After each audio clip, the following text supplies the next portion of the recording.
Start कीजिए आचार्य जी। धन्वन्तरि समारम्भाम् जीवकाचार्य मध्यमाम् अस्मदाचार्य पर्यन्तां वन्दे गुरु परंपराम्।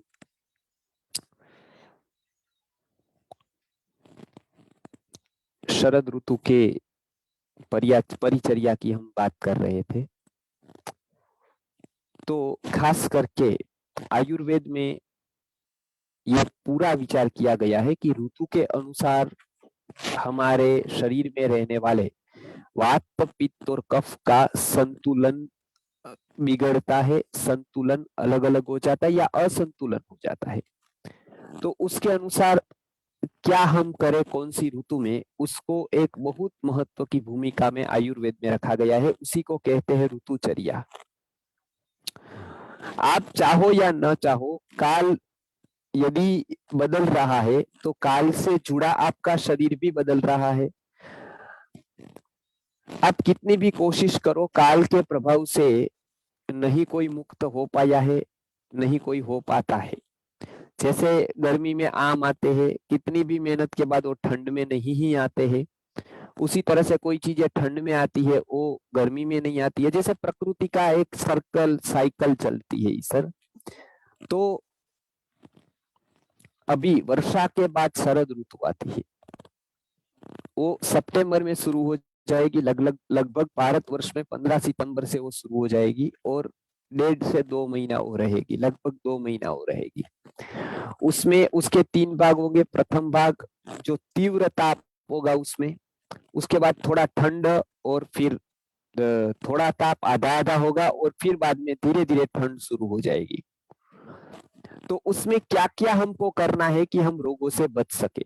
तो पहले ही मैंने बताया था कि इस ऋतु में क्या होता है, शरीर में क्या चेंजेस होते हैं। तो वो पूरा का पूरा खगोल से जुड़ा हुआ होता है।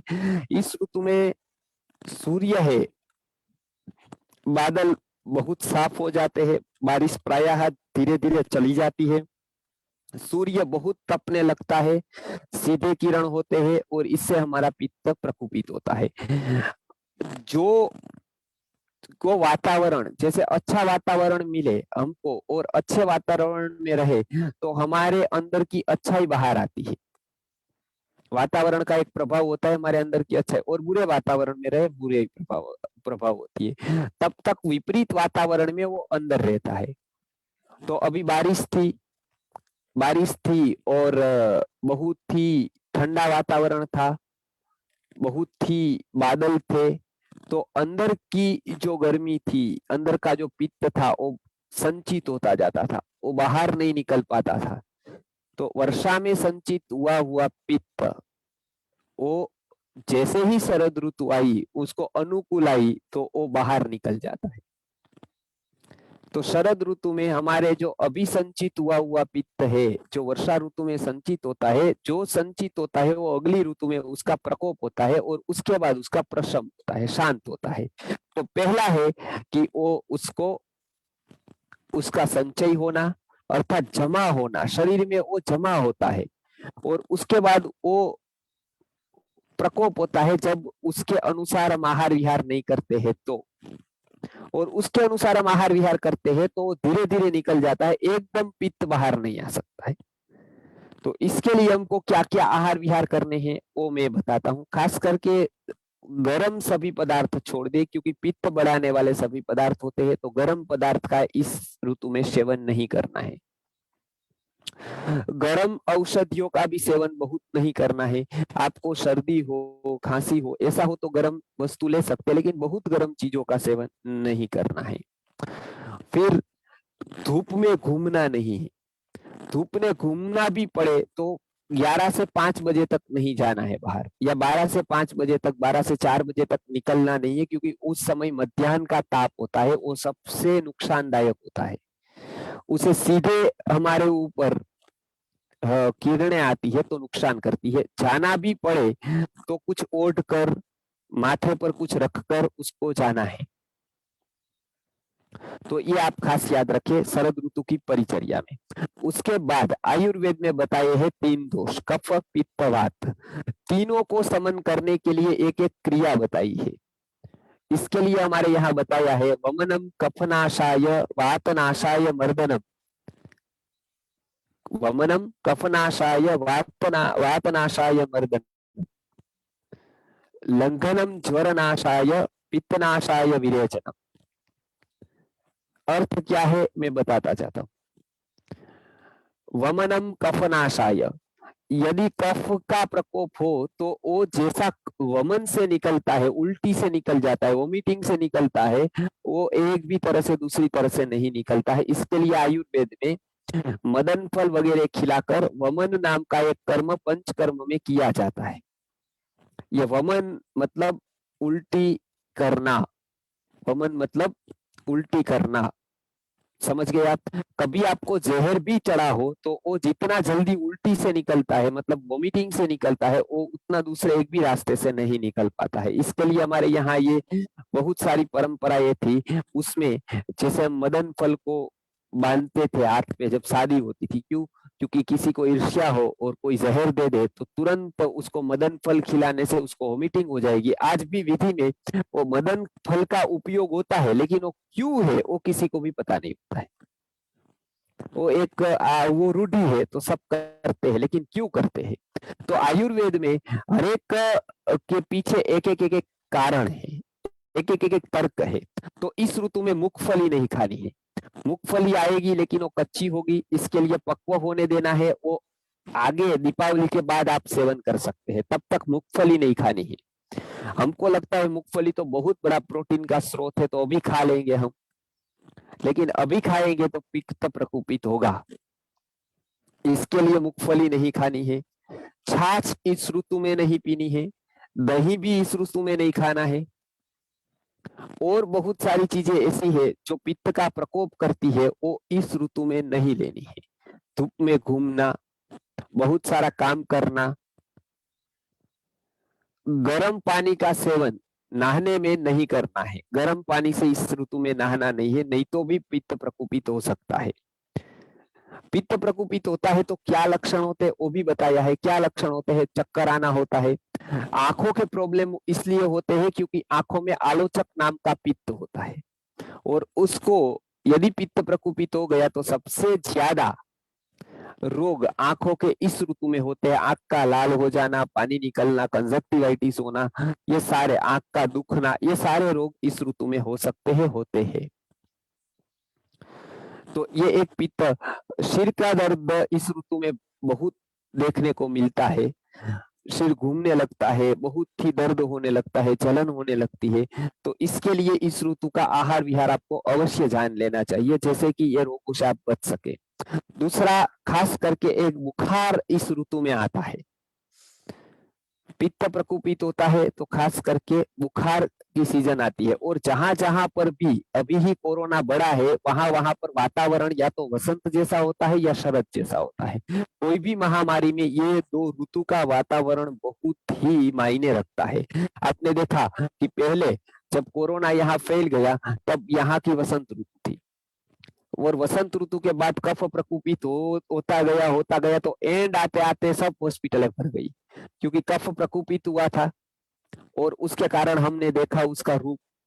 अब भाद्रपद महीना आ रहा है तो अभी पित्त प्रकोपित होगा, तो हो सकता है बहुत प्रकार के बुखार हो, पित्त प्रकोपित हुआ हो तो जलन हो, और हमको उस पित्त की सर्दी हो जाए, गर्मी के कारण हमको ज्यादा पित्त बढ़ जाए, और हो सकता है सिर दर्द हो सकता है गले में जलन हो, पेट में जलन हो।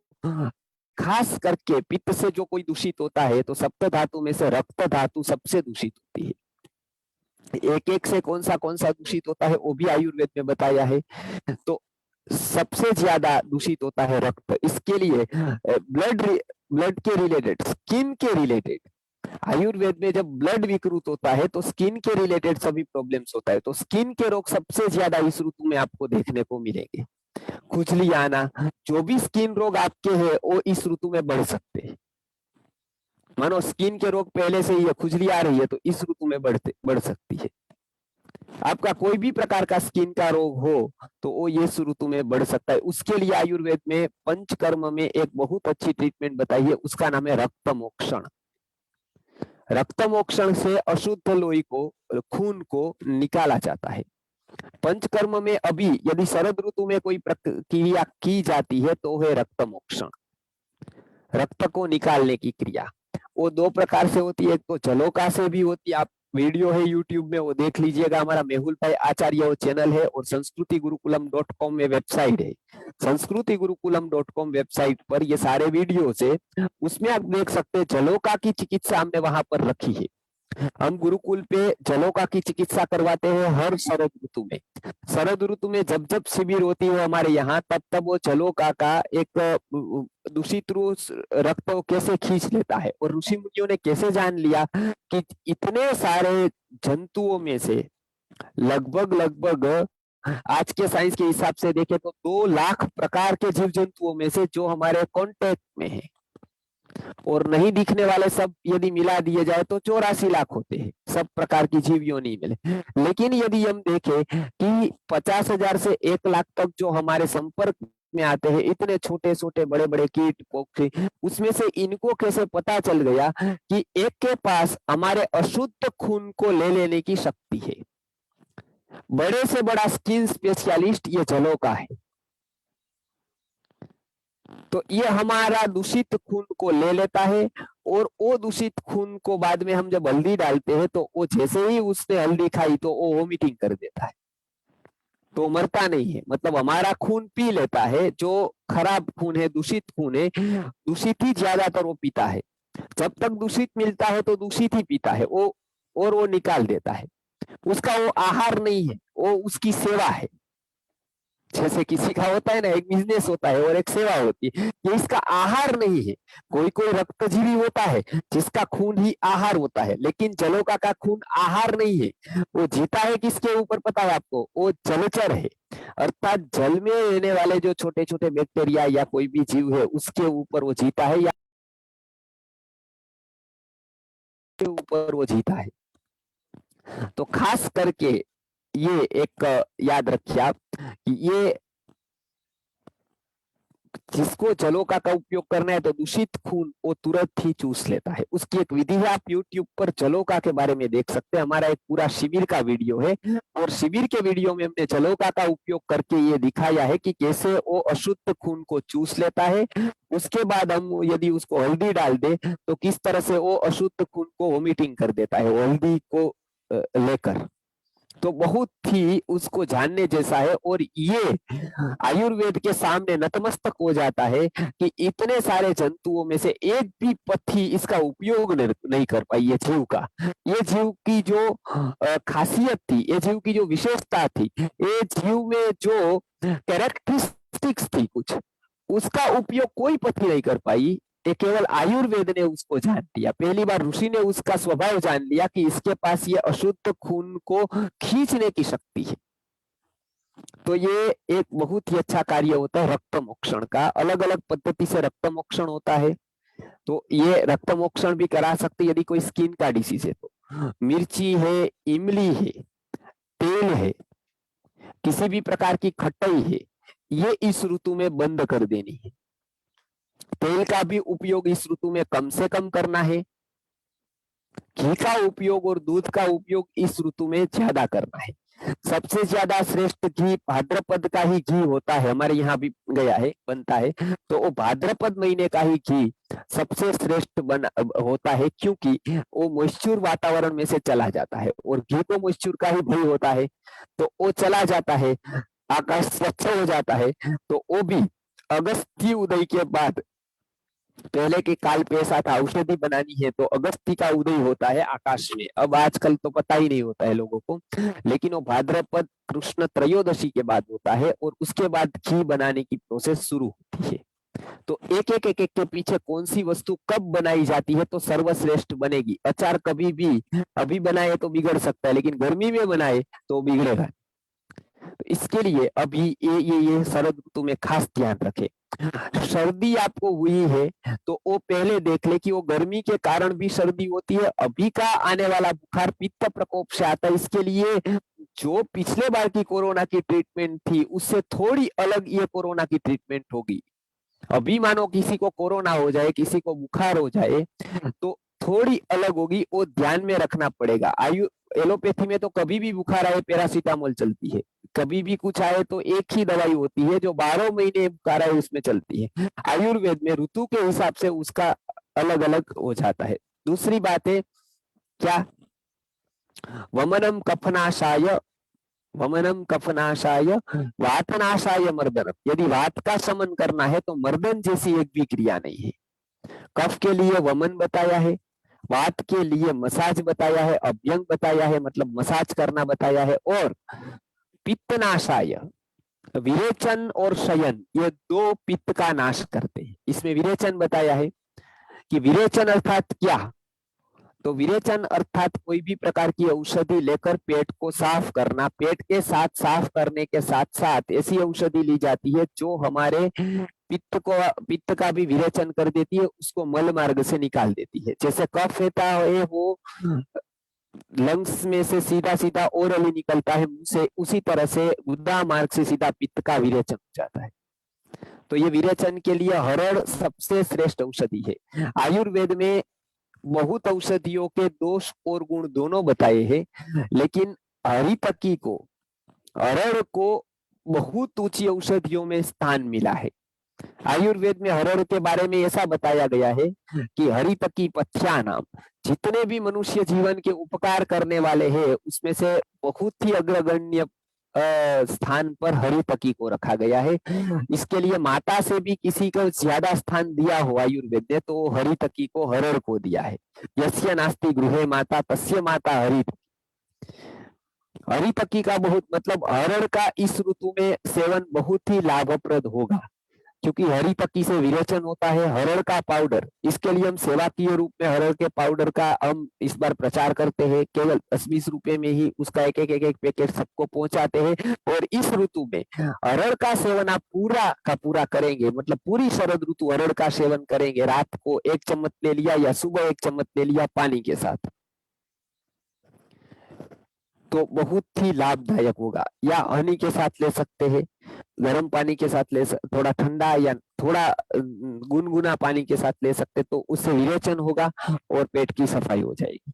तो ये पित्त के ऊपर बहुत ही अच्छा होगा विरेचन।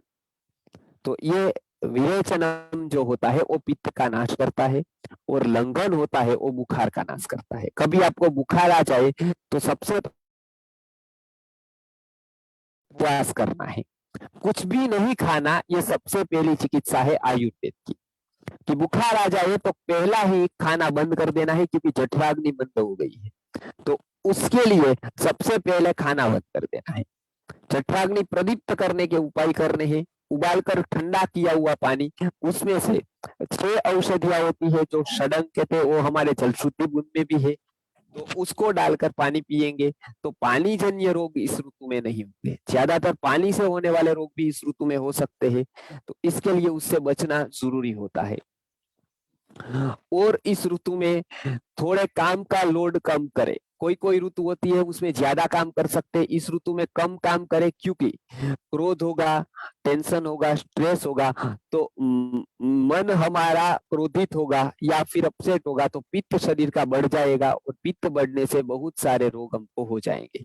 इसके लिए जो कुदरती रूप से इसमें विरेचन करने को बताया है, इसके लिए हमारे 16 दिन ऐसे श्राद्ध के, पितृ के ऐसे रखे गए, क्योंकि ज्यादा से ज्यादा हम दूसरी बातों में एंगेज रहे। और जो बाहर के जो प्रोग्राम से, जैसे शादी है, ब्याह है, वो सब बंद कर दिए हैं, क्योंकि उसमें आहार विहार का विपरीतता होगी, परिवर्तन होगा, तेल वाला होगा, तला हुआ होगा, भारी पदार्थ होगा, तो उससे हमारा पित्त प्रकोपित होगा और उसके कारण बहुत से रोग होंगे। इसके लिए इस ऋतु में और कुछ नहीं करना है, लेकिन ये सभी आहार विहार का पालन करना है।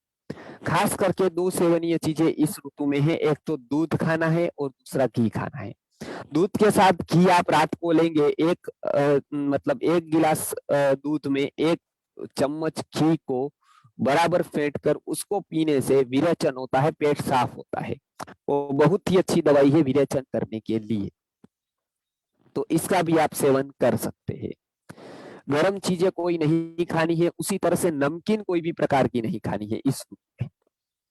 नमकीन खाएंगे तो भी पित्त प्रकोपित हो सकता है, पित्त प्रकोपित होता है, इसके लिए नमकीन न खाए। तो नमकीन छोड़ दे, नमक इस ऋतु में बहुत कम खाए या फिर छोड़ दे। तो नमकीन है, नमक है, तेल है, तीखी वस्तुएं है, या फिर कोई ऐसी चीजें है जो बहुत ही उष्ण होती है, जैसे चटनी हो गई, जैसे ऐसा ही कोई पदार्थ बहुत गरम गरम हो गया, तो ऐसे पदार्थ का सेवन न करें। खाने में इलायची है, दूध है, चावल है, आंवला है, आंवले का पाउडर ले सकते हैं या आंवला किसी भी रूप में ले सकते हैं, अरड़ है, या किस जो मुनक्का आता है जिसको हम काली द्राक्ष कहते हैं, मुनक्का, तो मुनक्का का भी सेवन कर सकते हैं। उस तरह से आप इस ऋतु के ठंडे आहार विहार कर सकते हैं, जिससे पित्त प्रकोपित न हो और हम पित्त के रोगों से बच सके। कभी बुखार आ जाए तो घबराना नहीं है। बुखार आ जाए तो शरद ऋतु में बुखार के लिए एक नियम बताया है, पहले 2 दिन से 3 दिन गर्म जल के ऊपर, मुख के पानी के ऊपर केवल रहना है, उसको कुछ भी भोजन नहीं करना है। बहुत भूख लगे तो मुरमुरा है, लाजा है, ऐसा हल्का भोजन कर सकते हैं, मुख का पानी है ऐसा ले सकते हैं, लेकिन भारी भोजन नहीं करना है। ऐसे तो दूध पीना है, लेकिन बुखार आ जाए तो दूध नहीं पीना है। फिर धीरे धीरे चौथे दिन, जैसे सुदर्शन घनवटी है, बहुत अच्छी औषधि है इस ऋतु की, सुदर्शन घनवटी है, और सारी जो बुखार के लिए दवाई आती है उसका आप सेवन कर सकते हैं। तो इसको 3 से 5 दिन में कोई भी प्रकार का बुखार, या मैक्सिमम 7 से 10 दिन में कोई भी प्रकार का बुखार इस ऋतु में ठीक होता है। यह ऋतु ही रोग की ऋतु है, इसके लिए और ऋतु से ज्यादा संभालना इस ऋतु में है। इसके लिए आयुर्वेद में कहा जाता है कि रोगों को जन्म कौन देती है, तो रोगों को जन्म देने वाली है वो शरद ऋतु है। रोगाणाम शारदी माता, रोगों को जन्म देने वाली जो ऋतु है वो शरद ऋतु है, रोगाणाम शारदी माता। फिर हुए ये यदि कोई भी प्रकार के रोग, तो उसका पोषण करने वाली ऋतु वसंत ऋतु होती है। इसके लिए पिता च कुसुमाकर, पिता कुसुमाकर अर्थात वसंत है। फिर यमद्रष्टा स्वसा प्रोक्ता, बीच के 15 दिन जो आएंगे वो ससुर की तरह होंगे। तो 15 दिन पे हम देखेंगे, दीपावली के 15 दिन जो बाद के होते हैं उसमें भी रोग होने की संभावना होती है। फिर कहते हैं हितभूत मितभूक रिपुहु, अर्थात हम हितकारक और मितकारक प्रमाण में खाएंगे, कम खाएंगे और समय से खाएंगे और गर्म खाएंगे, तो वो आप रोग के विरोध में कार्य कर रहे हो, आपको रोग नहीं होगा। तो इसके लिए यहाँ पर आयुर्वेदिक संहिताओं में सभी बताया है कि आहार विहार हमारा यदि अच्छा रहे तो रोग कम होते हैं। शरद ऋतु में सबसे ज्यादा रोग होने की संभावना है, इसके लिए तो वेदों में जो आशीर्वाद दिया जाता है वो ये दिया जाता है, जीवेम शरद शतम मोदाम शरद शतम शरद शतम, 100 शरद तक जियो, ऐसा बताया है। क्योंकि जीने के लिए सबसे ज्यादा स्ट्रगल शरद ऋतु में होगी। तो शरद ऋतु में अभी कोरोना का भी थर्ड वेव है, आ सकता है, नहीं आ सकता है, लेकिन हमको सावधानी रखने में कुछ जाता नहीं है। ऋतुचर्या का पालन करने से कोई भी प्रकार का नुकसान नहीं, ये मैं बताता हूँ। आप मानो कि आपने 2 महीना ये सब ऋतुचर्या का पालन किया और कोरोना नहीं आया, तो नुकसान तो कुछ नहीं होगा ना, हमको पछतावा नहीं होगा, या कुछ हमने इतना किया कोरोना आया ही नहीं, तो ऐसा तो होगा नहीं हमको। लेकिन नहीं किया और चपेट में आ गए तो बहुत नुकसान है। इसके लिए ऋतुचर्या का पालन केवल थर्ड वेव है इसलिए नहीं करना है, लेकिन शरद ऋतु आती है तो कोई भी प्रकार के रोग इसमें बढ़ते हैं और उसको बालक को बचाना है। तो आंख के, स्किन के, पेट के, माथे के दर्द सबसे ज्यादा होते हैं। इसके लिए इस ऋतु में बहुत ध्यान रखना है कि ऐसा आहार विहार न हो जाए। और एक बचना है वो खास है, वो है विरुद्ध आहार से बचना है।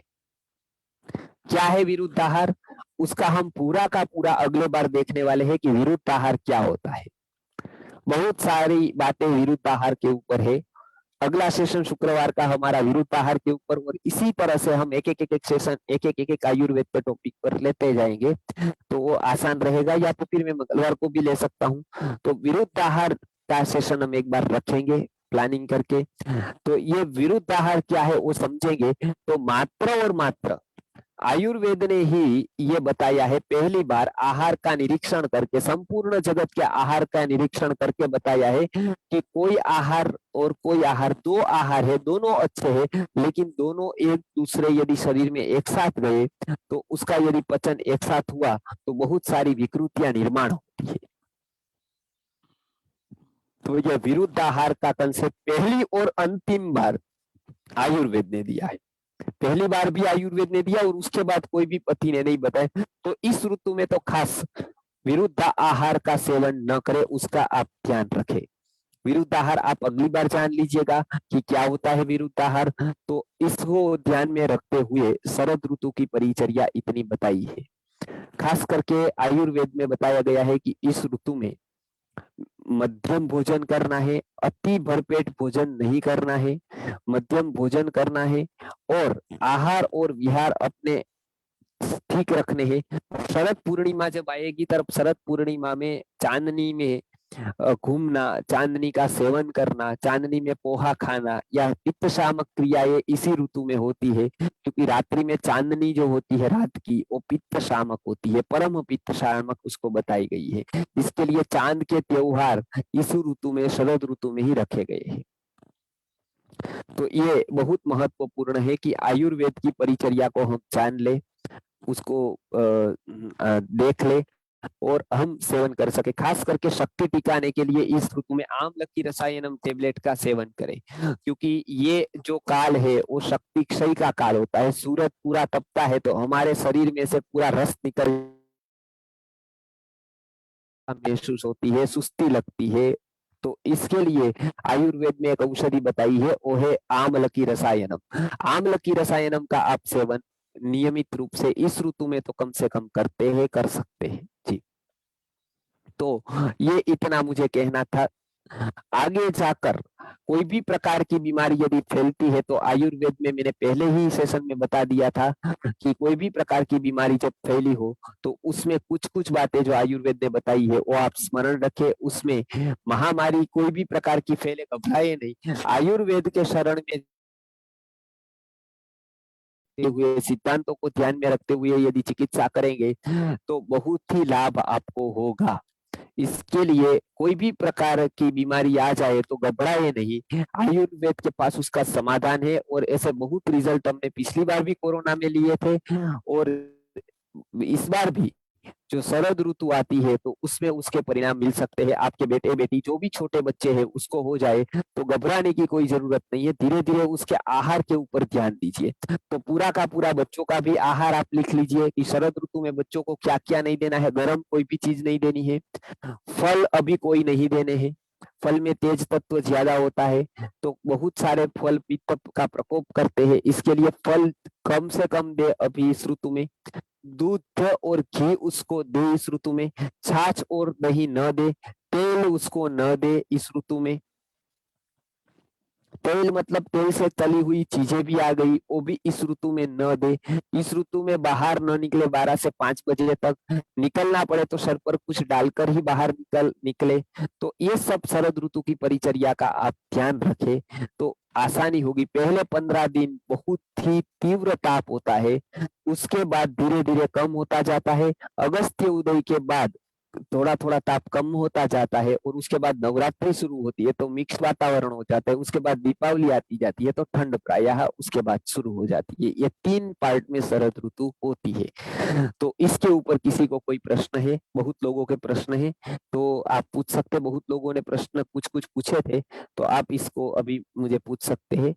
तो एक एक के प्रश्न को लगभग 3-4 प्रश्न हम ले सकते हैं। अभी 20 मिनट है हमारे पास जी। ओके आचार्य जी।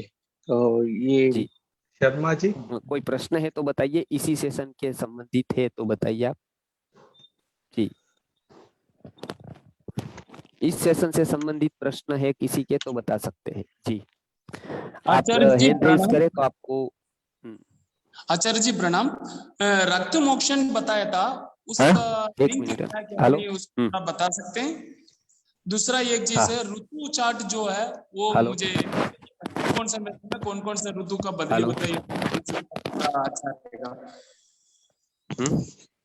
आचार्य जी आप कान में रखिए वो हेलो हाँ आचार्य जी प्रणाम। हाँ रक्त मोक्षण बताया था ना आपने, रक्त एक को मिनट, हाँ शुद्ध कहिए करने क्या। के लिए। हेलो आचार्य जी नमस्कार। हेलो। आचार्य जी नमस्कार। हाँ खून को शुद्ध करने के लिए आपने बताया था ना रक्त मोक्षण करके।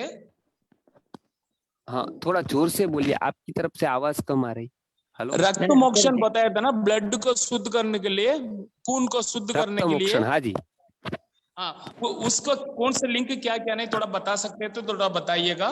दूसरा ऋतु का जो हाँ दो एक हिस्सों मिनट का एक आपने मिनट बताया था ना, ऋतु चार्ट थोड़ा मिल सकता है तो वो भी थोड़ा बताइएगा। नहीं एक मिनट, आपका प्रश्न है रक्त मोक्षण के बारे में मैं बताऊं। हाँ जी, हाँ जी। नहीं, नहीं, वो लिंक लिंक हाँ लिंक हाँ, भेजने से। लिंक दे सकते हैं तो अच्छा है जी। हाँ वो चैनल का नाम मैं भेज सकते। जी लिंक में अभी जैसे ही पूरा होता है सेशन, अच्छा जी। सेशन पूरा होने के बाद मैं लिंक राजेश्वर राव जी को भेज दूंगा, वो आपको अच्छा भेज जी। देंगे, ठीक है। अच्छा जी, सब भेज जी दूसरा जी है, जी जी। हम्म दूसरा एक प्रश्न है, ऋतु चार्ट है, हम्म। कौन कौन सा महीना में कौन कौन सा ऋतु करके वो मिल सकता है तो अच्छा रहेगा आचार्य जी। नहीं उसका बहुत बड़ी बात है, मतलब वो आप जो अच्छा कह जी। रहे हैं ना, अच्छा तो जी। उसके लिए आपको समझना पड़ेगा, तो ये मैं ले लूंगा। उसके बाद एक आयुर्वेद के वर्ग में मैं चार्ट एक देता जाऊंगा। जैसे एक हो अच्छा अच्छा। गया कि शरद अच्छा ऋतु जी। का चार्ट, तो शरद ऋतु का चार्ट मैं आपको दे दूंगा, अभी है उसका। ठीक है जी, ठीक है जी। इतना भी बहुत थे, ठीक है। हाँ अच्छा जी, धन्यवाद जी, धन्यवाद धन्यवाद आचार्य जी। जी। के एम एल एन। जी अच्छा आचार्य जी बोलिए नमस्कार। बोलिए। हाँ, थोड़े जल्दी करेंगे तो सबका क्रम आ जाएगा, इसके लिए आप एक एक क्वेश्चन ही पूछिए। संक्षिप्त में देने का प्रयत्न करो जी। गुरुजी। हम्म। हाँ जी, मेरा सवाल ये है कि जैसे पानी उबालते हैं तो पानी में अगर ज्यादा टीडीएस हो तो वो टीडीएस कम कैसे करें? क्योंकि हाँ हाँ थोड़ी थोड़ी हाँ, जगह पे क्या होता है कि टीडीएस ज्यादा होता है तो तो वो उसको जैसे। कपड़े से छान ले। अच्छा। हाँ, तो उसको क्या है, उबाल लेते हैं तो ऐसे ही वो कम हो जाता है, क्षार अलग हो जाता है पानी से। फिर थोड़ा ठंडा करके उसको यदि कॉटन के सूती के कपड़े से 3-4 वो करके फिर वो यदि ये करते हैं तो वो कम ही हो जाता है। तो यही एक तरीका है सालों का पुराना। गुरुजी, यहाँ एक और क्वेश्चन है। जैसे हाँ आपने बोला कि हरी तकी अच्छी है, तो हाँ मतलब हरी तकी से क्या होता है कि कभी कभी डायरिया हो जाता है हाँ, कोई कोई लोगों को, तो उसका डोजेज वो क्या होता वो है? आधा चम्मच से 1 चम्मच तक ले सकते हैं। डायरिया कदाचित हो जाएगा तो कोई रोग नहीं है, वो कुछ होगा तो निकालेगे ना। डायरिया आपको कैसे करेगी हरी तकी, कुछ होगा तो निकालेगी ना कचरा। ऐसे तो हरी तकी कचरा उत्पन्न नहीं करती है, देखिए वो आपके शरीर में कचरा उत्पन्न नहीं करती है, वो शरीर में से कचरा निकालती है। तो हो सकता है कि वो 2-3 बार मल त्याग करने को जाना पड़े या ऐसा डायरिया जैसा हो जाए, तो वो अच्छा है, उससे साफ होता है पेट।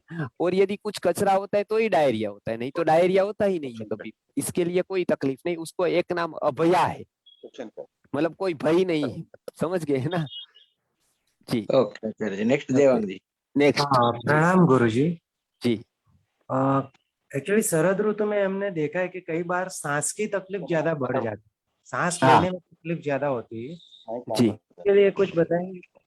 हाँ, अभी देखिए कभी ऐसा हुआ आपको यदि कि सांस की तकलीफ हुई, तो उसके लिए आयुर्वेद में तो बहुत सारी औषधियां ऐसे बताई गई है। मैं 2-3 औषधियों का प्रयोग आपको बताता हूँ। एक मृगशृंग भस्म है, तो वो हृदय के ऊपर भी काम करती है। हृदय के कारण भी आपको कोई तकलीफ हुई तो अर्जेंट में ये औषध ले सकते हैं, जो हिरण के सींग को जलाकर बनती है, उसका नाम है मृगशृंग भस्म।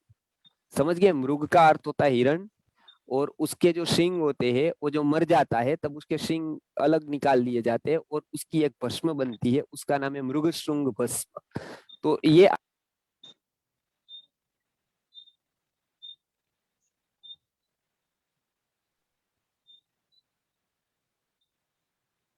आचार्य जी म्यूट हो गए। आचार्य जी,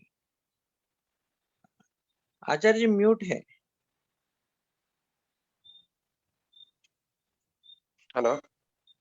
आचार्य जी म्यूट है, लास्ट 1 मिनट से म्यूट नाता है। जोड़ा, हमारा पीपल के साथ नाता जोड़ा गया था कि हम उसका उपयोग कर सके, तो उसके पर्ण को चटनी बनाकर आप 4-5 बार भाद्रपद महीने में ले सकते हैं, अर्थात शरद ऋतु में ले सकते हैं जी। तो इसकी आचार्य सांस की या कोई समस्या नहीं होती जी। क्या? रिपीट कीजिए आचार्य जी, 1 मिनट 1.5 मिनट्स का जो है म्यूट हो गया था, वो आप बोले थे वो सुनाई नहीं दिया आचार्य जी।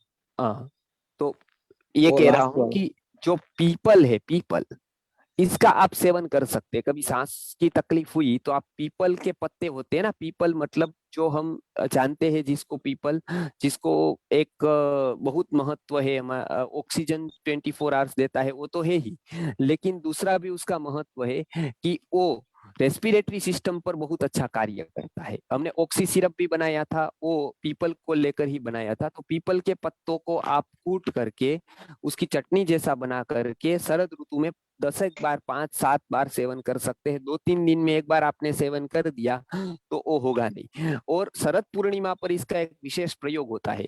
किसी को भी अस्थमा हो और सांस की कोई तकलीफ हो तो ये 30 से 50% तक वो एक ही डोज में कम हो जाती है। उसमें भी पीपल की ऐसी छोटी छोटी उसकी शाखा का भाग काम आता है और एक औषधि बनती है जिसको खीर के साथ खिलानी होती है। हम ये प्रयोग यहाँ करते हैं और शरद ऋतु में, इस शरद ऋतु में सबको सिखा देंगे ताकि हर एक जगह पर। और ये प्रयोग करने के लिए वाराणसी में बहुत दूर दूर से 3-3 दिन ट्रेन का प्रवास करके लोग एक आश्रम में आते थे। वो आश्रम में वो खीर खिलाते थे और दूसरे दिन उसको अस्थमा का, दम का, सांसों की कोई भी प्रॉब्लम दूर होता था तो लोग आते थे। गुरुजी ने क्या किया, उन्होंने बताया कि आप यहाँ तक आने की जरूरत नहीं है, आप इस तरह से पीपल का ये प्रयोग करो।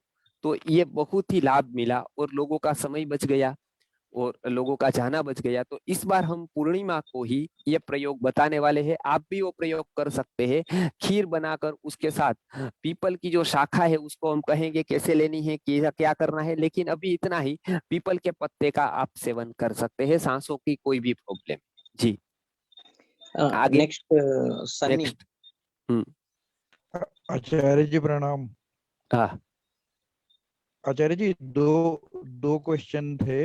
पहला हाँ तो ये कि जैसे अभी आपने बताया कि शरद ऋतु में गर्म चीजें अवॉइड करनी है, ठीक है। जी। तो मैं आपसे ये पूछना चाह रहा था कि कुछ कुछ अपने संस्कृति आर्य गुरुकुलम के प्रोडक्ट्स हैं, जैसे आपका च्यवनप्राश है या फिर हाँ। ल्यूकोविन कैप्सूल हैं, ये अभी हम्म। हम लोग यूज कर रहे हैं।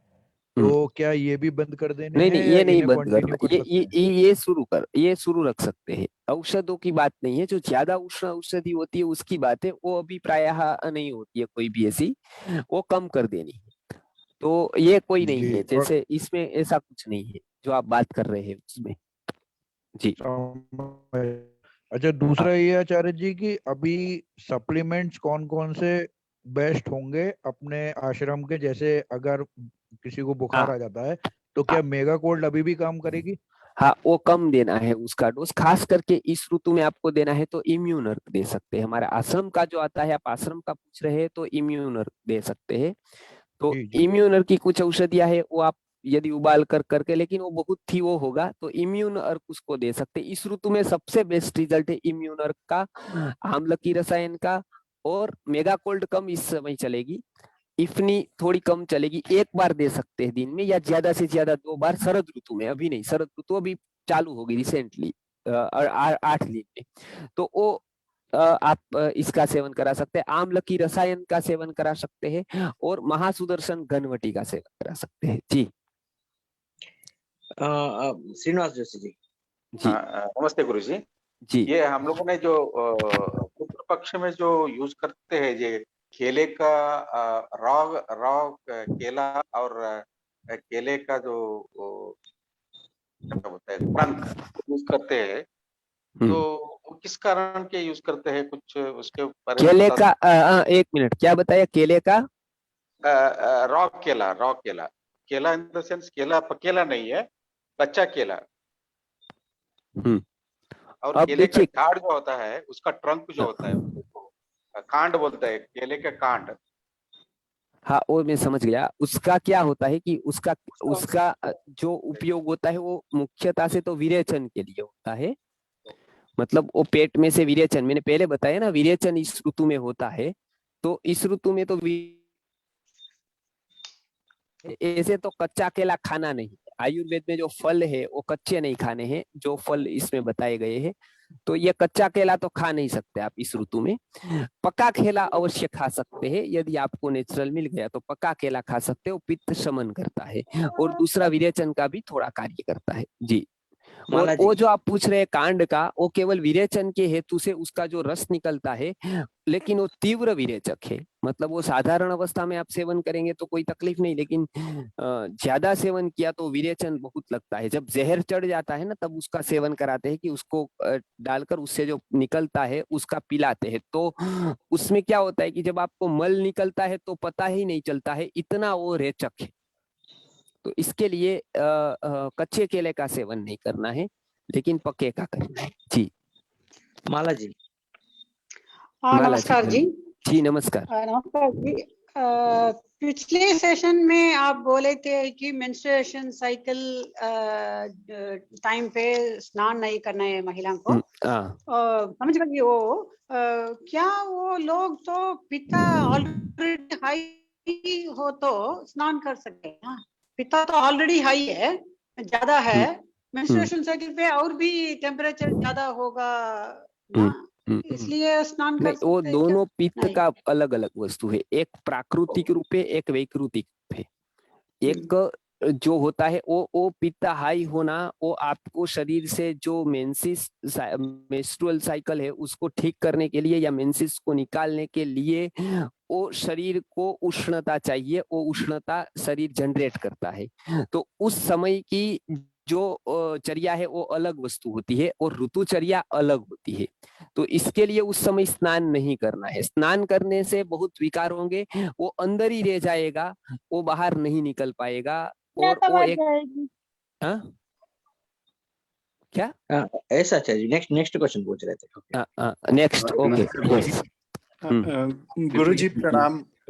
मुझे ये पूछना था, जैसे आपने बोला कि अभी दूध में 1 चम्मच घी डाल के पीना है, तो दूध थोड़ा सा गर्म रहेगा या गुनगुना जैसा रहेगा? मतलब गर्म करके देखिए, दूध को कभी गुनगुना भी पीना है तो क्या करना है, पहले तो गर्म करना है उसको। पहले जब तक वो उबले नहीं तब तक उसको गर्म करना है। केवल ऐसा नहीं पीना है गुनगुना करके। जब तक उबलता नहीं है तब तक दूध सेवनीय नहीं होता है, तब उसमें से बहुत नुकसान होता है। वही दूध नुकसान भी कर सकता है यदि वो उबला हुआ नहीं है तो इसके लिए ये एक आप बात को खास ध्यान रखें कि आयुर्वेद के ऋषि मुनियों ने बहुत कुछ सूक्ष्मता से उसको लिखा है, सब कुछ एक एक पंक्ति, एक एक वाक्य, ताकि भ्रांति न हो। तो इसके लिए उबालकर फिर कभी भी आप सहन हो उतना गर्म भी पी सकते हैं, लेकिन थोड़ा ठंडा भी पी सकते हैं, मतलब थोड़ा गुनगुना भी पी सकते हैं, वो तकलीफ नहीं। घी को यदि आपको मिक्स करना है तो गर्म दूध में करे तो वो अच्छी तरह से मिक्स होता है जी। विक्रांत जी। नमस्ते आचार्य जी। जी आचार्य जी, आपने पिछली वीडियो में एक बुखार के अंदर काढ़ा लेने के लिए बताया था, जिसमें बेलपत्र, हार श्रृंगार और ये क्या नाम है जी नीम, और ये तो अभी इस ऋतु में ले सकते हैं हम? इस ऋतु में ले सकते हैं, लेकिन इस ऋतु में मैं ये बताता हूँ कि काढ़ा से भी ज्यादा इफेक्टिव अर्क फॉर्म रहेगा और कड़वा रस इस ऋतु में प्रदान होगा। तो आपको दातून भी करना है तो इस ऋतु में यदि बबूल का तूरा और कड़वा रस प्रदान रहेगा तो बबूल का या नीम का करेंगे तो बहुत ही अच्छा परिणाम से आएगा। और काढ़ा लेना है तो अवश्य ही ले सकते, किसी का भी नीम का ले सकते हैं, गिलोय का ले सकते हैं, लेकिन अर्क ज्यादा उपयुक्त होता है इस ऋतु में। तो इसके लिए हम इम्यून अर्क को सजेस्ट करते हैं या कोई भी अर्क को सजेस्ट करते हैं। और खास करके उष्ण वाली औषधियां नहीं लेनी है इस ऋतु में, खास करके जो बहुत उष्ण होता है इस तरह की औषधियां नहीं लेनी जी। सिमरन जी। प्रणाम गुरुजी, मैं अमेरिका से बोल रही हूँ। मैं आपके सारे सेशन अटेंड करती हूँ। आपसे पूछना था कि इस ऋतु में मेरी एक जो दाएं आंख है वो फड़कनी शुरू हो गई है, तो उसके लिए क्या कर सकते हैं? और वो 2 हफ्ते हो गए हैं वो फड़कना बंद नहीं हुई है। देखिए, आंखों का फड़क ना वो आयुर्वेद के हिसाब से वात प्रकोप का एक लक्षण होता है। वात के बिना कभी भी कंपन नहीं आता है पूरे कहीं पर भी, कोई भी शरीर में जब कंपन आता है तो फड़कना वो एक प्रकार का कंपन है। आयुर्वेद की दृष्टि से आंख का फड़कना वो एक वात का रोग है। तो ये सूचित करता है कि आपको वायु बढ़ा है आपके शरीर में। तो इसके लिए सबसे पहले 2-3 बातें करें। एक तो आंख में कोई अच्छा वाला नेत्र वहां मिलता हो, नेत्र का अंजन वगैरह या नेत्र का ड्रॉप्स, अंजन नहीं, उसमें 2 प्रकार के आते हैं, एक तीक्ष्ण आता है और एक शीत आता है, मतलब ठंडा आता है। तो गुलाब जल आप डालें आंखों में, जो स्पेशल आंखों के लिए आता है उसके एक गुलाब जल डाले। पहला काम तो ये करे। दूसरा, वात शमन के लिए आप कोई भी औषधि ऐसी ले जो वात का शमन करती हो। मुझे पता नहीं है वहां कौन सी मिलती है, लेकिन एक सिंपल आप कर सकते हैं, पूरे शरीर पर अभ्यंग करें और खास करके माथे पर अभ्यंग कर दे, मतलब मस्तिष्क पर बहुत ही अच्छी तरह से अभ्यंग करें अर्थात मसाज करें। उसके बाद चंदन का लेप उसके ऊपर बहुत ही उपयोगी होता है। तो ये चंदन का लेप यहाँ पर आप आंखों के आसपास कपाल में कर सकते हैं, वो करें। एक वात के समन के लिए अभ्यंग करें, और कोई दवाई वात समन के लिए जो वहां पर मिलती हो आपको, उसमें सबसे अच्छी एक दवाई काम करती है जो प्रत्येक फार्मेसी बनाती है अभी, तो उसका नाम है सिंहनाथ गूगल। तो सिंहनाथ गूगल वो बहुत अच्छी औषधि है, उसका आप सेवन करेंगे, या एरंड तेल का कुछ नहीं मिला तो कैस्टर ऑयल का आप सेवन नियमित कर दीजिए। किसी को यदि पक्षाघात भी होने वाला हो अर्थात पैरालिसिस भी होने वाला हो, और वो व्यक्ति यदि 10-15 दिन पहले कैस्टर ऑयल का सेवन कर दे तो वो बच सकता है उससे। तो कैस्टर ऑयल का सेवन आप 1-2 चम्मच रोज कर दीजिए, ताकि वो बहुत ही वात का अनुलोमक होता है। हरड़ का चूर्ण वहां यदि मिलता है तो हरड़ का चूर्ण भी आप रात को या सुबह ले सकते हैं। तो ये वहां पर शुरू करें। मुझे पता नहीं है वहां ऋतु कौन सा वातावरण अभी होगा अमेरिका में, तो अभी कैसा, ठंड बहुत होगी, गर्मी बहुत होगी कि बारिश होगी आपके तरफ वहां पर, वो मैं पूछता हूँ आपको जी। आप व्हाट्सएप कीजिए बहन जी, आप आचार्य जी मुझे को व्हाट्सएप करके पूछ लीजिएगा, तो मैं ऋतु के अनुसार आपको और 2-3 चीजें बता दूंगा, ठीक है। रेणुका बहन जी, रेणुका बहन। नमस्ते गुरुजी, मेरा जो प्रश्न था, हम लोग कुछ मतलब हमारे मसालेदार मसाला में कुछ आयुर्वेदिक आइटम्स बना सकते हैं कि ये सभी जो आप बोल रहे हो तो खरीदना पड़ रहा है, तो किचन में जो आइटम्स है, नहीं तो हम लोग कौन से पौधे उगा सकते हैं घर पे? हाँ, ये अच्छा, बहुत अच्छा प्रश्न है आपका। इसके ऊपर मैं एक अलग से सेशन लूंगा कि आपको, और इसके में बीज की भी अगली बार तो संस्कृति गुरुकुल की ओर से जो राजेश्वर जी और हम प्लान करेंगे कि आपको उसके बीज मिल जाए ओरिजिनल, ताकि कौन से औषधीय वृक्ष आपको, क्योंकि यहाँ से मैं बोलूंगा तो पहले तो उसको कन्नड़ में क्या कहते हैं, मराठी में क्या कहते हैं, उसमें क्या कहते हैं, उसमें क्या कहते हैं, तो वो मुझे पता नहीं होता है। मैं पहचानता हूँ तो मुझे अपने नाम पता होते, संस्कृत के, हिंदी के, गुजराती के, तो ये बहुत सारे प्रॉब्लम आते हैं। इसके लिए हम एक सेशन अलग से लेंगे, एक मसालों का लेंगे, कितने प्रकार के मसाले हैं, वो मसालों का क्या विज्ञान है, मसाले हम कैसे उपयोग कर सकते हैं, और किस तरह से उसको डालने की सीक्वेंस है। मसालों की भी एक सीक्वेंस है, वो टेस्ट के लिए केवल नहीं है, वो आरोग्य के लिए है। अभी हमने क्या बना दिया, टेस्ट के लिए बना दिया। जो विदेश वाले लोग इसी मसाले को ले जाते थे, मतलब हमको पता है कि पहले यहाँ से मसाले गए तो यहाँ से ईरान तक जाते थे, यहाँ से बहुत दूर दूर तक मसाले जाते थे, एक्सपोर्ट होते थे, और बहुत जगह पर वो मसाले, जो डच में, मतलब डच लोग आए तब वहां पर भी जाते थे। तो ये मसाले वहां पर इसलिए जाते थे क्योंकि उनको टेस्टी लगते थे, उसको मांस वगैरह खाना होता था तो वो टेस्टी लगे इसके लिए वो डाल देते थे, जितना मन आए उतना डाल देते थे। अब भारत उसका उपयोग आरोग्य के लिए करता था, वो लोग उसका टेस्ट के लिए करता था।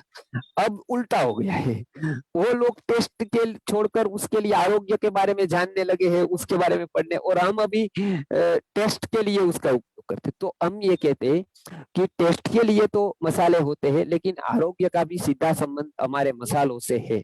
उसमें वोलेटाइल ऑयल होता है और उसकी एक भूमिका होती है कि वो किस बॉइलिंग पॉइंट उसका कौन सा है वो देखा जाता है। तो पूरा में सेशन एक बार मसालों के ऊपर होगा, तो मसालों के ऊपर एक सेशन, और दूसरा सेशन मेरा ये होगा कि आप घर पे कौन सी वनस्पति बो सकते हैं और उसका कैसे उपयोग कर सकते हैं। तो वो तो बहुत लगभग बाद में भी जाएंगे, बाद में लूंगा, लेकिन मसालों के बाद में जल्दी एक सेशन जी। सच्चू जी। नमस्ते आचार्य जी। आचार्य जी प्रणाम। जी सच्चू जी आचार्य जी प्रणाम। हाँ जी, मैं ये पूछ रहा था आचार्य जी, दो प्रश्न था। एक तो षटकर्म में जो वमन की क्रिया करते हैं उसमें गर्म जल में नमक डाल करके उसका सेवन करके वो वमन की क्रिया को करते हैं, लेकिन पंचकर्म में आपने कहा कि मदन फल को खिला करके वमन करना चाहिए। तो इसमें क्या मदन फल को खिलाकर ही करना पड़ेगा या फिर वो ऐसा जरूरी नहीं है। आयुर्वेद में भी एक मदन फल नहीं बताया है, मैंने एक उदाहरण दिया, एग्जाम्पल दिया क्योंकि वो मुख्य है, लेकिन और बहुत प्रकार से वमन की क्रिया होती है। अभी कुंजर होता है तो उसमें आप पानी पीकर केवल 2 उंगली आप डाल दोगे, पानी फुल पी लिया, 2 उंगली डाल दी नमक वाला पानी, तो पूरा वमन हो जाता है। वमन करना मुख्य है, वमन क्रिया है, आप करे किसी से भी हो तो वो मुख्यता से इसका होता है, इसके लिए बताया। वो कर सकते हैं, किसी भी उपाय से कर सकते हैं जी। और दूसरा प्रश्न था, ये जो 3 पार्ट में आपने शरद ऋतु का वो बताया, वो 3 पार्ट अगर बता देते तो ज्यादा अच्छा। 3 पार्ट एक है आरंभ, मध्यम और अंत। किसी के भी ये 3 होते हैं। मतलब भोजन के आरंभ में कफ बढ़ता है, मध्य में पित्त बढ़ता है, अंत में वात का प्रकोप होता है, बढ़ता है। तो भोजन का ऐसी स्थिति है, एक भोजन की क्रिया आधे घंटे तक 1 घंटे तक चलती है कांस्टेंट, तो उसमें भी ये तीनों बढ़ते हैं अमुक टाइम पर और घटते हैं। उसी तरह से शरद ऋतु का एक सरीखा वातावरण नहीं रहता है। जैसे पहले तीव्र ताप पड़ता है, शरद ऋतु आते आते धीरे धीरे धीरे धीरे ठंडक होने लगती है, मतलब मध्यम हो जाता है। और दीपावली के बाद ठंड ज्यादा गर्मी कम ऐसा होता जाता है। दिन में गर्मी रात में ठंड ऐसा हो जाता है। फिर आधा दिन ठंड, आधा दिन ताप, आधा दिन ठंडक। तो इसके लिए पूरे के पूरी शरद ऋतु में एक सा वातावरण नहीं रहता है। तो उसमें बार बार उसका क्या होता है, पहले ताप तीव्र होगा तो पहले जो पित्त का प्रकोप होता है वो पहले दिनों में, पहले 15 दिनों में होगा। इसके लिए पहले 15 दिन जो है भाद्रपद महीने के, वो संभालने जैसे होते हैं। उसके बाद धीरे धीरे कम होता जाता है ताप और शरद पूर्णिमा आ जाती है, तो इसके बाद थोड़ा थोड़ा कम होता जाता है। इसके लिए पहले 15 दिन और उसके बाद के 15-20 दिन और उसके बाद के फिर 20 दिन। उस तरह से हमने 3 ऋतु का विभाग, ऋतु के ही 3 विभाग किए हैं। समझ गए ना आप? जी जी। नेक्स्ट सच्चू जी। प्रणाम गुरुजी। मैं ये पूछना चाहती हूँ कि जैसे ये जो ऋतु शरद ऋतु शुरू हो रही है, तो इसमें एक ऐसा काढ़ा जो हम बच्चों को या बड़े बुजुर्ग सभी ले सकें पूरा शरद ऋतु, वो बताइए प्लीज। जी अभी देखिए, पूरी शरद ऋतु आप ले सके ऐसा काढ़ा कि आपकी इम्यूनिटी को भी वो अच्छा रहे, तो 3-4 चीजों का आप उसका सेवन कर सकते हैं अभी के रोग को देखकर और अभी की ऋतु को देखकर, मतलब शरद ऋतु को। तो कड़वा रस इसमें प्रधान होता है। इसके लिए आपके यहाँ वो मिलेगा, तो आप 3-4 चीजें उसमें उपयोग कर सकते हैं। एक तो है हमारा नीम। नीम तो सब जगह पर मिलता है, इसके लिए कोई तकलीफ नहीं है। एक नागरमुथा करके वनस्पति आती है जो यहाँ तो मिलती है, खस जिसको कहते हैं। वो ठंडी होती है और साथ में पित्त का शमन करती है और इस ऋतु में वो उपयोगी होती है। इसके लिए उसको मोथ कहते हैं, तो वो भी आप उसका सेवन कर सकते हैं, नागरमुथा का। एक होती है खस, मतलब जिसको सुगंधी वाला कहते हैं, वो सुगंध वाला होता है, उसका भी आप काढ़ा में उपयोग कर सकते हैं। तीसरा, थोड़ा सा गिलोय डाल सकते हैं और कुछ तुलसी का उपयोग थोड़ा कर सकते हैं। बहुत तुलसी का उपयोग इस बार नहीं करना है, डोज आधा कर देना है। थोड़े पत्ते तुलसी के डाल सकते हैं। तो ये 5 औषधियों का आप काढ़ा इस ऋतु के अनुसार बनाएंगे तो आपकी इम्यूनिटी बढ़ेगी और पित्त का शमन भी होगा। तो ये जल भी इससे शुद्ध हो सकता है। इसके लिए हमने जल शुद्धि बूंद में भी इसमें से 4-5 औषधियों का मिश्रण किया है। तो इस तरह से आप काढ़ा भी बनाकर वहां पर पी सकते हैं। जी माधुर जी। हेलो सर, गुरुजी आप जब कह रहे हैं कि आप कहते हैं कि मीठा और नमकीन और खट्टा तीनों नुकसान करेंगे, तो सर फिर हम लोग क्या खाएं, क्योंकि सारा हमारा खाना उसी में आ जाता है ना। मतलब कड़वा और तीक्ष्ण, इसका कुछ खाने की चीजें बताएंगे जिससे मैं हाँ समझ गया। मैं लगभग तो ऐसा पूरा खाना में तो ये सब नहीं आता है, क्योंकि यदि आप यही तीनों खाते हैं तो आपका पूरा खाना इसी में आ गया मान ऐसा। तो मैं कहता हूँ नमकीन न खाए, मैं कहता हूँ कि इसमें ज्यादा तली हुई चीजें न खाए ऐसा, और मैंने बताया कि ज्यादा क्षार वाले पदार्थ बेकरी आइटम न खाए। लेकिन उसके बाद बचता क्या है, तो रोटी खा सकते हैं, सब्जी इस ऋतु में लौकी आती है, परवल आते हैं, मूंग आता है, ये सब का सेवन कर सकते हैं इस ऋतु में। और बहुत सारी जैसे चावल का सेवन कर सकते हैं, खीर का सेवन कर सकते हैं, दूध से बनी बहुत सारी आइटम जो सीधे दूध से बनती है, इस तरह की आइटम बहुत खा सकते हैं आप। तो ऐसे का सेवन, इस तरह के बहुत सारी आइटम है जो मीठे होते हैं, तो उस तरह के आइटम आप खा सकते हैं। जैसे लड्डू हो गया, तो लड्डू खा सकते हैं इस ऋतु में, इसके लिए श्राद्ध में उपयोग होता है बहुत जगह पर। इलायची वाला बहुत खा सकते हैं, दूध पी सकते हैं, रोटी चौकी खा सकते हैं, बहुत सारी सब्जियां खा सकते हैं, चावल खा सकते हैं, दाल खा सकते हैं, इतना सारा तो है। तो बहुत सारे पदार्थ ऐसे हैं जो खाने को बचते हैं। और आयुर्वेद लिखने वाले को तो बचाना है, सबको मार नहीं देना है, इसके लिए वो ऐसा ही लिखेंगे जो हम छोड़ सकते हैं। अब हम नहीं छोड़ सकते हो तो हमारी कमजोरी है, इसके लिए ये याद रखना है। बहुत सारी वस्तु ऐसी होती है जो अपथ्य सेवन से होती है, वो आप मानिए कि वो बहुत ही रोगों का कारण बन जाती है, बड़े बड़े का। तो इसके लिए ये अवश्य ही हमारे शरीर का ध्यान हमको रखना है, इसके लिए थोड़ा संयम ध्यान रखना है खाने के ऊपर। जी सुनील जी। हाँ, नमस्ते गुरुजी। मेरा प्रश्न ये है कि ये शरद ऋतु में कौन कौन सी सब्जियां नहीं खानी चाहिए? जैसे कि गिल के तुरई, वो ऐसा बोलते हैं कि ये ऋतु में नहीं खाना चाहिए। जो पित्त को बढ़ाती हो, जैसे ये आपने तुरई बताई, वो तुरई नहीं खानी है। जैसे टिंडी आती हो, टिंडी नहीं खानी है, समझ गए। बैंगन आता है, बैंगन नहीं खाना है, समझ गए। टमाटर कम कर देना है बहुत ही। तो और जितनी भी आपकी तीखी होती है, जो आप बहुत तीखा खाने के लिए जो ठंड में उपयोग करते हैं, जैसे लहसुन हो गया, जैसे पलांडू या प्याज हो गया, ऐसी तीखी वस्तुएं आपको इस ऋतु में बिल्कुल छोड़ देनी। तो बैंगन हो गया, जैसे तुरई हो गई, जैसे एक ये अपना ये लहसुन हो गया, प्याज हो गया, ऐसी सारी चीजें हैं जो आपको ठंड की ऋतु में मिलती है, वो अभी नहीं खानी है, क्योंकि अभी 12 महीना सब सब्जियां मिलती है। इसके लिए कंफ्यूजन होता है कौन सी खाए कौन सी ना खाए, तो ये सारी चीजें छोड़ देनी। जी चंदन जी। जी हाँ, नमस्ते आचार्य जी। जी मेरे मदर को आर्थराइटिस का प्रॉब्लम है, तो मतलब उनके बारे में क्या कर सकते हैं, कुछ बता पाएंगे? वो कल हम बात करेंगे, वो पर्सनल बात है। सेशन की रिलेटेड प्रश्न भी करेंगे कल 3 से 5 बजे तक। आप मुझे व्हाट्सएप कर सकते हैं, कॉल कर सकते हैं, तो मैं उसमें आपको बताऊंगा। ठीक है। तृप्ति जी। नमस्ते गुरुजी। गुरुजी, मेरा क्वेश्चन ये था कि आपने वीडियो शेयर करने वाले थे धूप, शरद ऋतु के लिए जो धूप घर पे मैं समझ गया। एक आप मेरी चैनल लिख दीजिए, मेहुल भाई आचार्य करके चैनल है, उसमें धूप लिखेंगे तो धूप के वीडियोस होंगे आयुर्वेदिक परिचर्या में, तो वो आप ढूंढकर देख लीजिए। क्योंकि मुझे काम बहुत होते, तो वो आप थोड़ा देख लीजिए, है हमारी चैनल पर है धूप का वीडियो। जी सुखविंदर सिंह जी। जी ये 2-3 दिन से भी जिस तरह हमारे घुटनों में दर्द होने लगी है, अभी छह वगैरह का, ये मौसम का क्या इफेक्ट है? अच्छा, मतलब आपका ये प्रश्न है कि अभी के दर्द को नहीं, मौसम का इफेक्ट अभी ये होता है।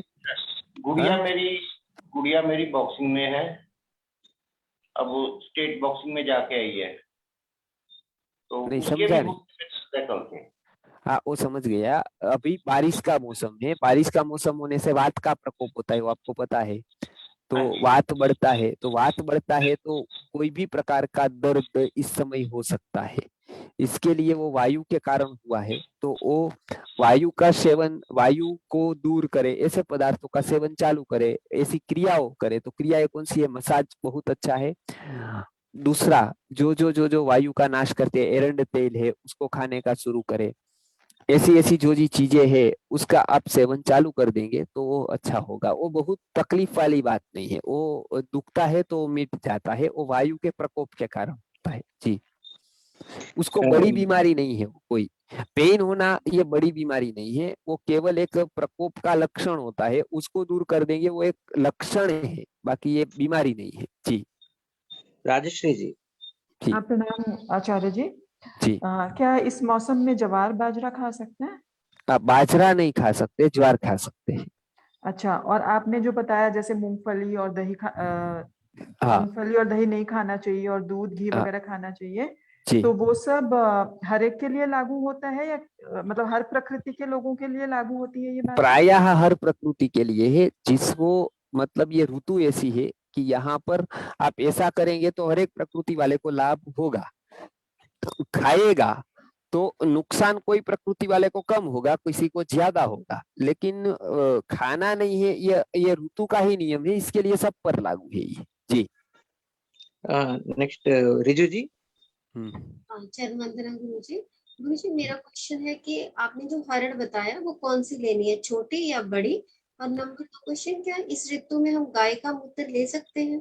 नहीं, गाय का मूत्र मैंने पहले बताया जो उष्ण तीक्ष्ण औषधियां है वो, तो गाय का मूत्र तीक्ष्ण है, तो गाय का दूध अभी सेवन करना है, तो मूत्र नहीं करना है। तो मूत्र इस ऋतु में न ले, अर्क भी इस ऋतु में न ले, और वो तीक्ष्ण होता है, उष्ण होता है, इसके लिए उसका मना किया गया है। तीक्ष्ण उष्ण औषधियां कम ले या बंद कर दे। कोई औषध चल रहा है आपका फेशियल, तो भी उसको आप सवेरे सवेरे ले ले, दोपहर और उसके बाद सेवन न करे, एक बार और या 2 बार सेवन करे, कम मात्रा में सेवन करे। तो ये एक गाय का मूत्र वगैरह नहीं लेना है। दूसरा क्या प्रश्न था आपका? नहीं आचार्य जी, एक ही क्वेश्चन है। ठीक अभी सब ठीक है। बहुत बग है, तो कोई नहीं अनम्यूट भी टाइम पे नहीं। हाँ ओके, गव्य सिद्ध जयदेव जी। प्रणाम गुरुजी। जी बंगाल में कब शुरू होगा इस पे शरद ऋतु? बस उसी समय पर होगा शायद। और दूसरा क्वेश्चन था एक, मतलब वो सफेद दाग होता है ना, उसमें जलोका का प्रयोग कर सकते हैं क्या?